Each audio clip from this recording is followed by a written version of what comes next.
Way out in the Pacific Ocean, there's a tiny island called Nauru. It's so small you can barely see it on a map. But don't let its size fool you. Nauru has a really interesting story, full of ups and downs. It used to be super rich, but then things got tough. Stick around and I'll tell you all about it. And don't forget to subscribe for more amazing stories from around the world. Nauru is a pretty unusual island. For one thing, it doesn't have a real capital city. There's a place called Yaren, where you'll find important buildings like the government offices and the airport. But it doesn't look like a regular capital city with fancy streets and big monuments. Nauru is just so small, everything is close by. Here's another thing that makes Nauru different. It doesn't have an army.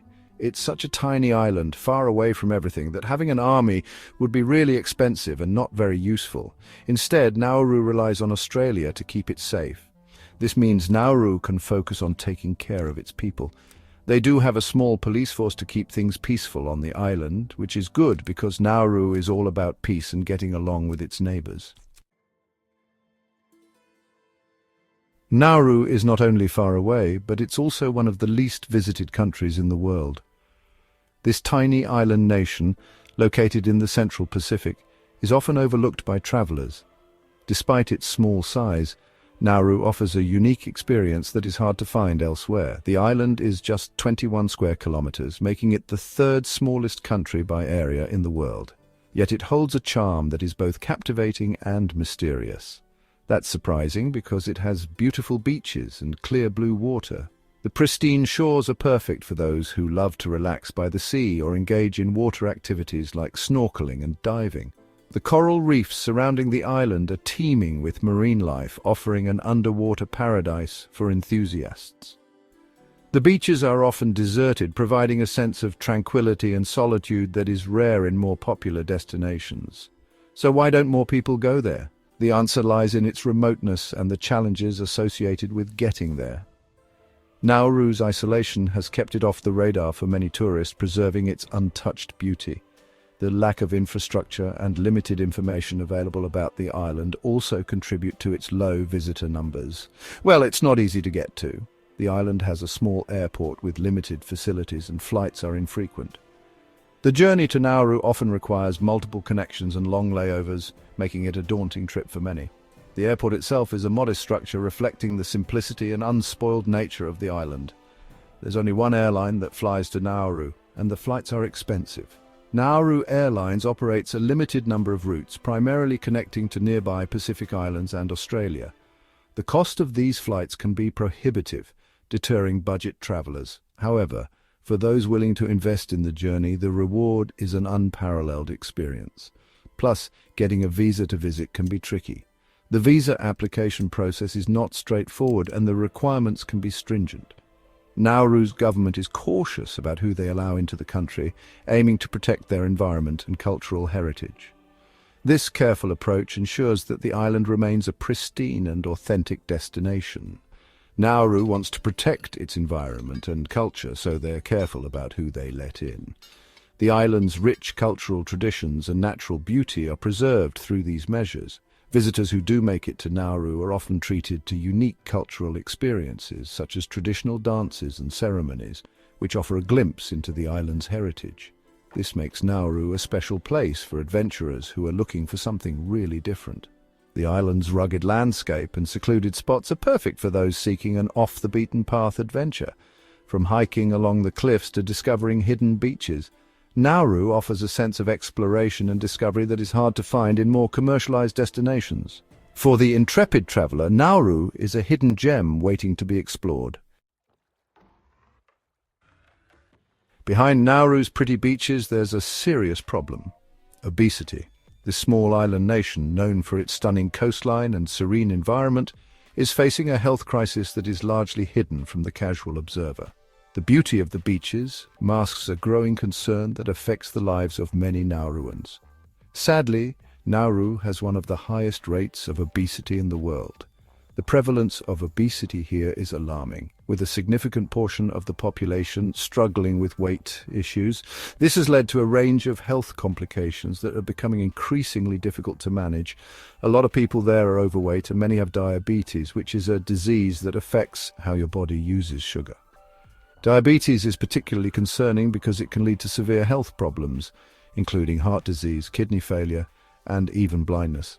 The high rate of diabetes is a direct consequence of the obesity epidemic. This problem started when Nauru's economy struggled and they had to rely on imported food that's high in sugar and fat. The shift from traditional diets to processed foods has had a devastating impact on the health of the population. These imported foods are often cheaper and more accessible, but they come with a high cost to health. To make matters worse, people became less active. The combination of poor diet and lack of physical activity has created a perfect storm for health issues. Sedentary lifestyles have become the norm, further exacerbating the obesity and diabetes crisis. Nauru is working hard to solve this problem, but it's a big challenge for such a small nation. Efforts are being made to promote healthier lifestyles and improve access to nutritious foods. Community health programs and initiatives are being implemented to educate people about the importance of diet and exercise. However, reversing the trend of obesity and diabetes will require sustained effort and support from both the government and the community. You might not believe it, but Nauru used to be incredibly rich. Back in the 1970s, they had tons of phosphate, which is a valuable resource found in bird droppings. They sold it to other countries and made a lot of money. The people of Nauru were living the good life, with fancy cars and trips around the world. But here's the catch: phosphate is a limited resource. Once it's gone, it's gone. Nauru is so small that you can drive around the whole island in about an hour. There's only one main road that goes around the coastline. You won't find any traffic jams here. They also have a short railway that they use to transport the phosphate. Today, these roads and railways remind us of Nauru's past, both good and bad. Nauru's wealth came at a cost. Digging up all that phosphate destroyed the environment. The lush green island turned into a dusty, rocky place. It got so bad that they even thought about moving all the people to a different island. Today, Nauru is trying to fix the damage, but it's difficult and expensive. It's a reminder that we have to be careful about how we use the Earth's resources.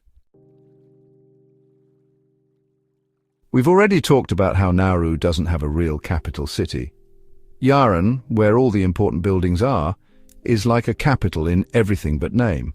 But don't expect to find big city vibes here. It's a small, quiet place where people know their neighbours and everything moves at a slower pace. In recent years, Nauru has been in the news for a sad reason. This small island nation located in the Pacific Ocean has become synonymous with a controversial policy. It became a place where Australia sends asylum seekers, people who are trying to escape danger in their home countries. These individuals undertake perilous journeys, often by boat, in search of safety and a better life. They live in a special centre on the island while they wait to find out if they can stay in Australia. This centre, known as the Nauru Regional Processing Centre, has been the subject of much scrutiny and criticism. However, there have been a lot of concerns about the conditions in this centre. Reports have highlighted issues such as inadequate medical care, poor living conditions, and a lack of proper facilities. People say it's overcrowded and that the refugees aren't treated well. Many have spoken out about the mental and physical toll that prolonged detention has taken on them. This has caused a lot of debate and raised important questions about human rights. Activists and organisations around the world have called for better treatment of asylum seekers and a re-evaluation of the policies that lead to such conditions. Nauru's story is a mix of good times and bad times. They've faced a lot of challenges, from environmental damage to health problems, but the people of Nauru are strong and resilient. They're working hard to create a better future for themselves and their children. They're trying to bring in more tourists, protect their environment and improve their health. Only time will tell what the future holds for Nauru, but one thing is for sure: this little island has a big story to tell. Nauru's story is a reminder that even the smallest countries can overcome huge obstacles. They've been through a lot, but they're still standing strong. It's a story about the strength of the human spirit and the power of hope. Let's hope that Nauru can build a brighter future for itself, learning from its past to create a more sustainable and prosperous tomorrow.